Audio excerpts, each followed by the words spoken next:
భైరవికి దోషపరిహారం తీరిపోతే ఎవరికో ఎవరికి ఇచ్చి పెళ్లి చేసేస్తారు. భైరవిని నా కొడుక్కే ఇచ్చి పెళ్లి చేయించాలి అని అంటే భైరవికి దోషపరిహారం కాకూడదు. అందుకు నేను ఏం చెయ్యాలి? నాగవరం గుడికి సంబంధించిన కుటుంబం ఉందంట. వాళ్ళెవరైనా నీకు తెలుసా? వీరభద్రం అని ఒక అతను ఉన్నాడు మాత. అతను ముందున్న గురువుతో మంత్రాలు జరపడానికి ఇక్కడికి వచ్చేవాడు.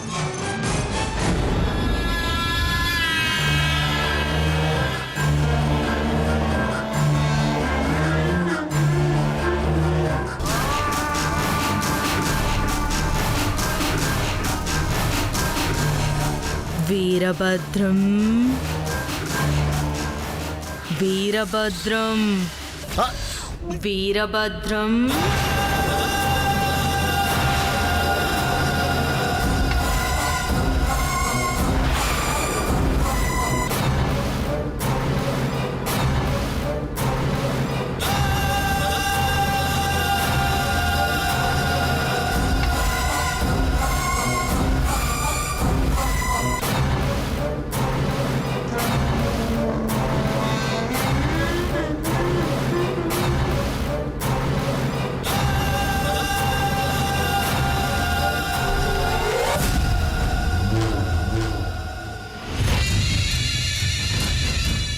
రా వీరభద్రం.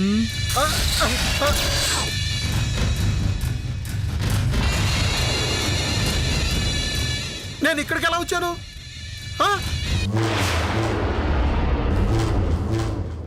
చిన్న గురువు గారు, నేను ఇక్కడికి ఎలా వచ్చాను?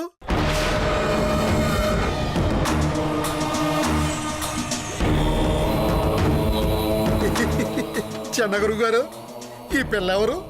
మంచి పాలకోవ మాదిరి ఉంది. మాత గురువు. గుగ్గురువా? మాత ధ్యానంలో ఉంది. గుగ్గురు అంటే మన పెద్ద గురువు గారు సెటప్పా? తప్పండి, మీరు అనుకుంటున్నట్టు అది కాదు. ఆ గురువుకే గురువు అండి మాత. మీ గురువు అట చెప్పమన్నాడా?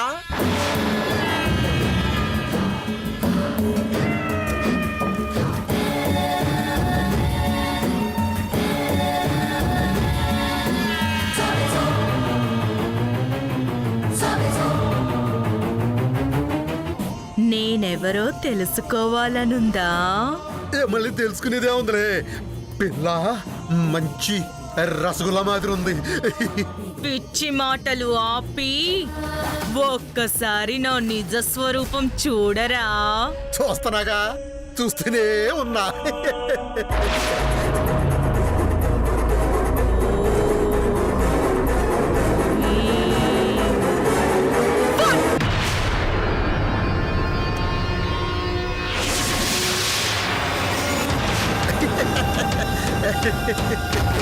చూడరా, చూడరా.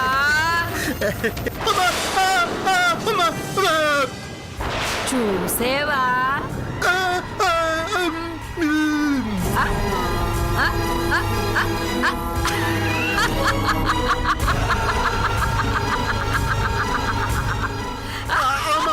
ఈ రూపాన్ని చూడలేను. మళ్ళీ మళ్ళీ ఆ రూపానికి వచ్చామ్మా. అమ్మమ్మమ్మ, ఈ రూపం చూడలేను తల్లే.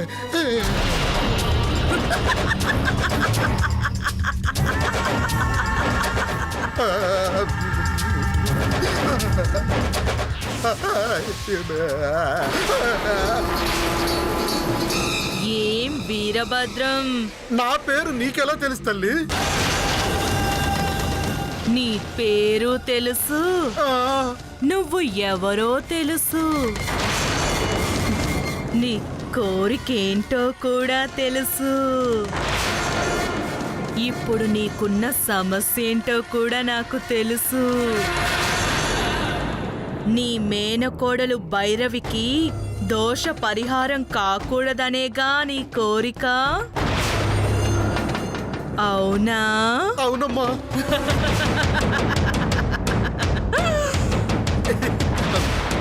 దోష పరిహారం కాకుండా భైరవిని ఏం చేయాలో నేను చూసుకుంటాను.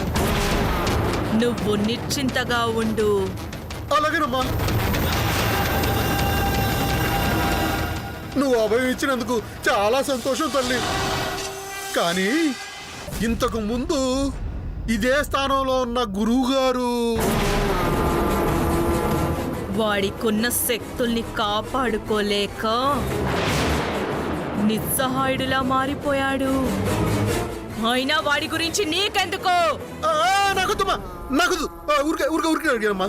పిలిచాను, వచ్చావు, అడిగావు, చెప్పాను. ఏం చేస్తానో నువ్వే చూస్తావు. పో పో. పోతాను తల్లి, పోతానమ్మా, పోతానమ్మా, పోతాను. అమ్మా, అమ్మా.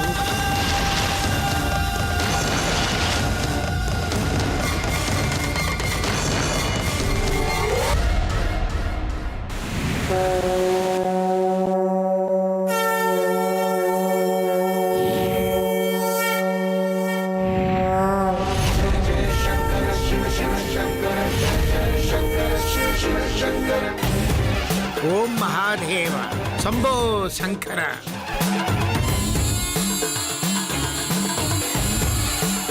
రేపే నాగల చవితి, చాలా విశేషమైనది, మహావశిష్టమైనది.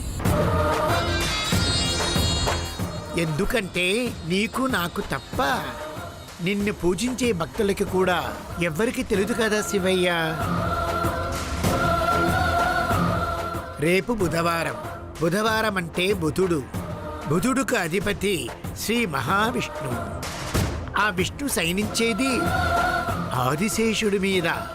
కాబట్టి ఆదిశేషుడి నిలయమైన నాగలోకాన్ని అభిషేకించడానికి స్వయంగా కామధేనువే ఈ నగరానికి తరలి వస్తుంది.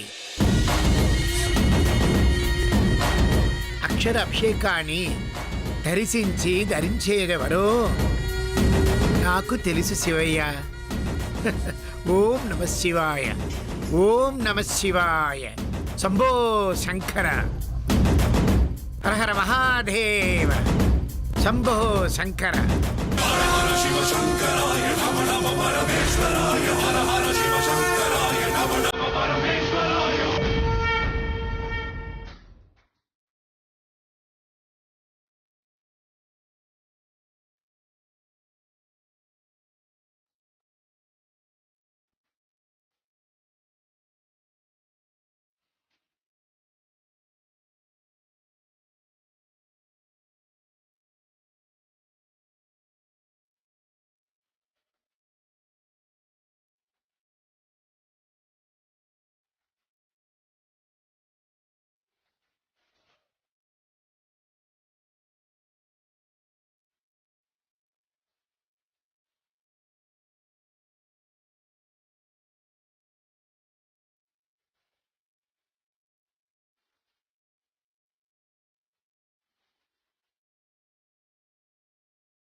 ఆదిశేషుడి నిలయమైన నాగలోకాన్ని అభిషేకించడానికి స్వయంగా కామధేనువే ఈ నగరానికి తరలి వస్తుంది.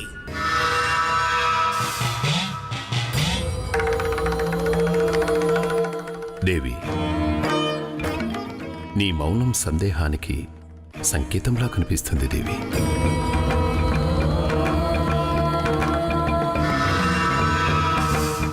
అమరలోకంలో ఉన్న కామధేనువు భూలోకానికి వెళ్ళడమేంటి? నాగుల చవితి రోజు నాగులకి క్షీరాభిషేకం చేయడమేంటి స్వామి? అదా నీ సందేహం? అవును స్వామి, వినడానికే వింతగా ఉన్నది.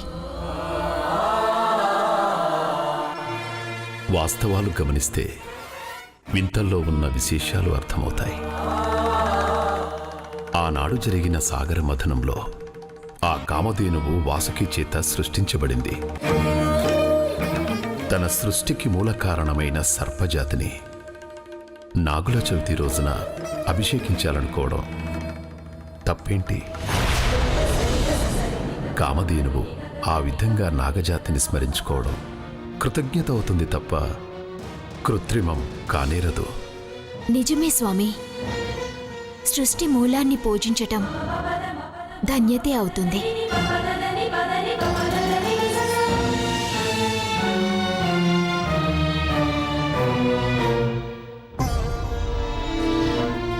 నాగిని, నిన్ను నాగలోకం నుండి బహిష్కరిస్తున్నాను.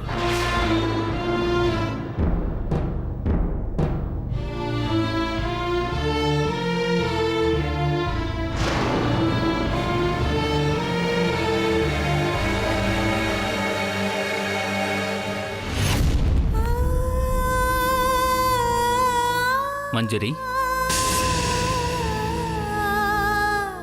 వెలుగులు విరజిమ్మాల్సిన ఆ కళ్ళల్లో కన్నీళ్ళేంటి దేవి?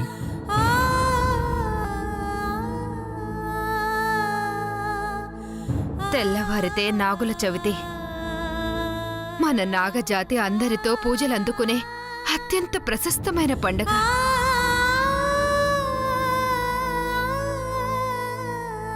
అలాంటి విశిష్టమైన పండుగ కోసం ఆశగా ఆనందంగా ఎదురు చూడాలి కాని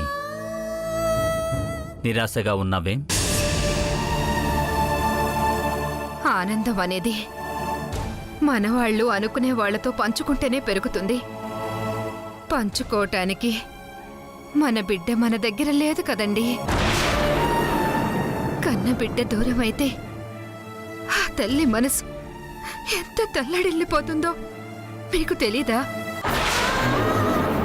ముల్లోకాలను పాలించే దేవతలు దేవుళ్ళు కూడా అవసరార్థమో ధర్మరక్షణార్థమో తప్పులు చేసిన వాళ్లేనండి.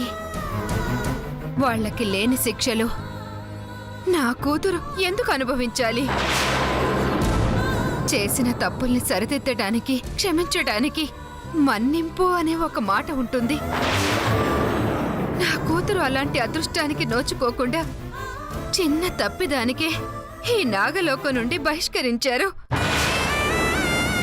మీరు విధించిన దండన కారణంగా నా బిడ్డ అపాయాలను ఎదుర్కోగలిగే శక్తి సామర్థ్యాలను కూడా కోల్పోయింది.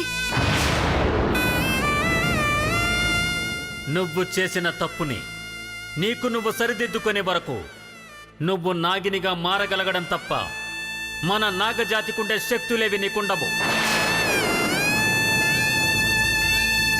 నిస్సహాయురాలైన మన బిడ్డ ఎన్ని కష్టాల్లో ఉందో, ఎలాంటి బాధల్ని అనుభవిస్తుందోనని కన్న తండ్రిగా ఒక్కసారైనా ఆలోచించారా?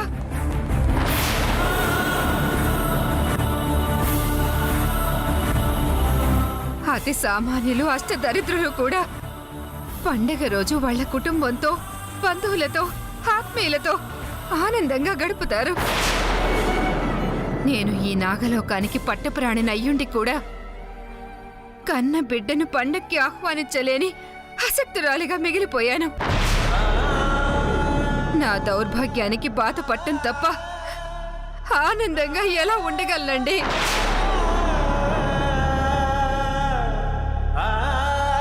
దేవి, నేను నీకు భర్తను మాత్రమే అయ్యుంటే నీ కళ్ళలో సంతోషం తప్ప కన్నీళ్లు లేకుండా చూసుకునేవాణ్ణి.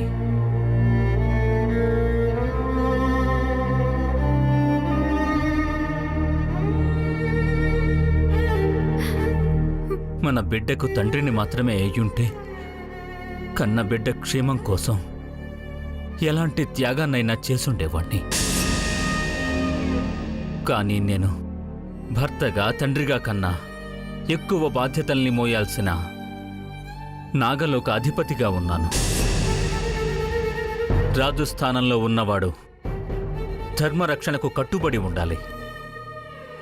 ధర్మ పరిరక్షణకి కట్టుబడి ఉండాలంటే సమస్యని అర్థం చేసుకోగలిగే విచక్షణతో పాటు సమస్యలు తలెత్తకుండా కఠిన నిర్ణయాలు తీసుకోగలిగే దృఢ చిత్తంతో ఉండాలి. ఆ దేవదేవుడైన మహేశ్వరుడు మన నాగజాతిని నమ్మి ఇచ్చిన వరమే నాగలోక అధిపతి స్థానం. ఆ స్థానానికుండే విలువని, గౌరవాన్ని, ప్రత్యేకతని, అధికారాన్ని కాపాడాలంటే తప్పులు చేసిన వారిని శిక్షించక తప్పదు దేవి. మనం పూజించే శివుడి గుడిలో ఉన్న రహస్యం అన్యుల హస్తగతం కాకుండా కాపాడడం నా కర్తవ్యం. నా కర్తవ్యాన్ని నిర్వర్తించడానికి నేను అప్పగించిన బాధ్యతల్ని ఎవరు విస్మరించినా, అతిక్రమించినా శిక్షించక తప్పదు. తప్పు చేసిన వాణ్ణి శిక్షించకూడదంటే రాజుగా నేను తప్పు చేసినట్టు అవుతుంది. ఆ పని నేను చెయ్యను. సమధర్మం, సమన్యాయం పాటించటం నా విధి. దాన్ని మార్చుకోలేను. నన్ను క్షమించు దేవి.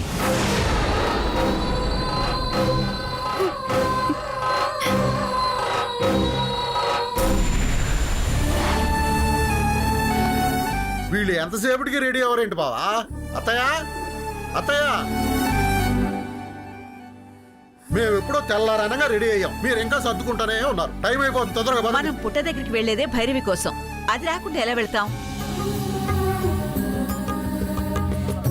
భైరవి, ఇంకా ఎంతసేపు అమ్మా? త్వరగా రా. రామ్మా బేరీరా.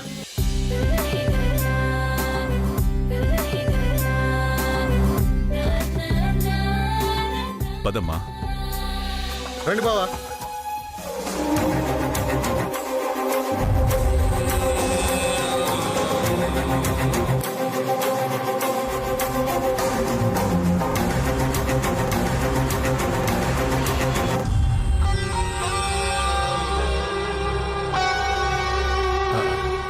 Good morning sir. నమస్తే.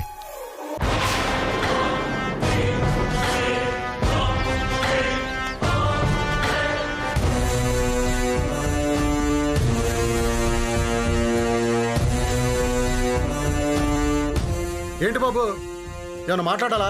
మేము అర్జెంటుగా పని మీద బయటకు వెళ్తున్నాం, కానీ ఏమన్నా పని ఉంటే సాయంత్రం రా. నేను కూడా మీతో వద్దామనే వచ్చాను సార్. మాతో రావడం దేనికి? నేనే రమ్మన్నాను కృష్ణ. నాగుల చవితి కదా, పుట్ట దగ్గరికి వెళితే పుణ్యం వస్తుందని రమ్మన్నాను. సరే పద. పదా.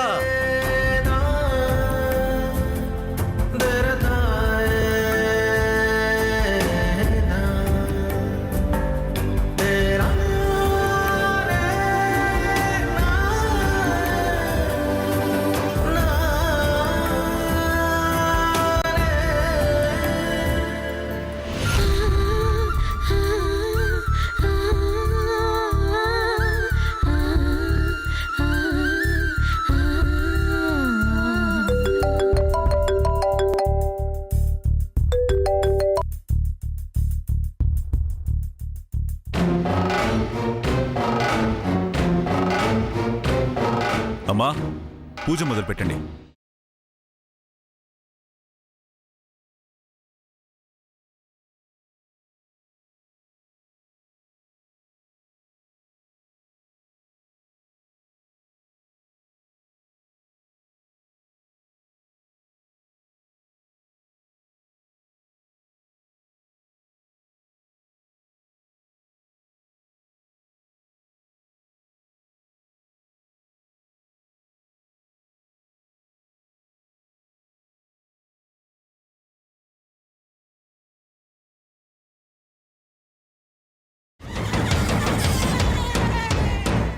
ఆ తాళం చెవిని సంపాదించడం ఆ గుడికి సంబంధించిన కుటుంబంలోని ఓ వ్యక్తి వల్ల మాత్రమే సాధ్యమవుతుంది.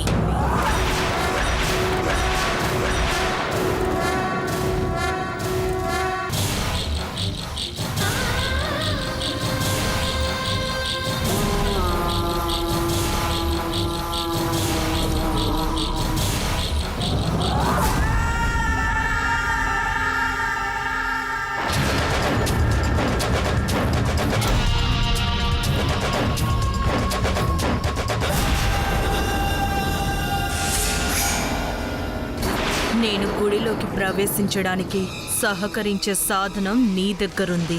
నేనొచ్చింది నీకోసమే భైరవి.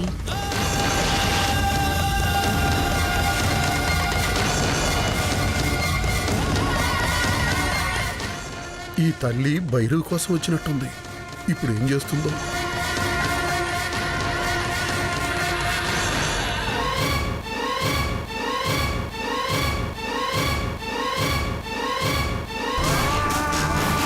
భైరవి రామ్మా పూజ చేదు గాని.